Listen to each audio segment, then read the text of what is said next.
এই যে ভাই, ভিডিওটা কিন্তু ধাক্কা দিয়েন না, খুবই গুরুত্বপূর্ণ কথা বলেছেন হিরো আলম ভাই।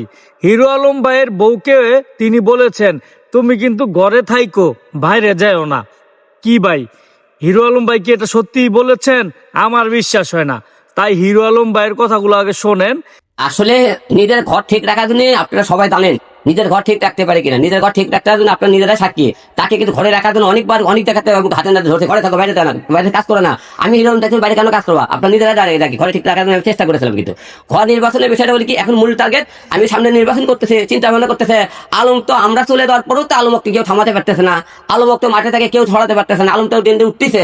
এখন নির্বাচনের মধ্যে এখন আমার চরিত্রটা কালি দেওয়ার কারণে তারপরে আমাকে মামলা দিয়ে হামলা দিয়ে নির্বাচনে যাতে আমি না দাঁড়াতে পারি, এরা এটার কৌশল অবলম্বন করতে আলমক যাতে উপর উঠতে না দেওয়া হবে। আলম যারা আমাকে সাথে আবারও ফিরে আসে, তো ওরা আমার পিছনে আমার ঘুরঘুর করতেছে, আলম যাতে আমাকে তো আবার নেয়।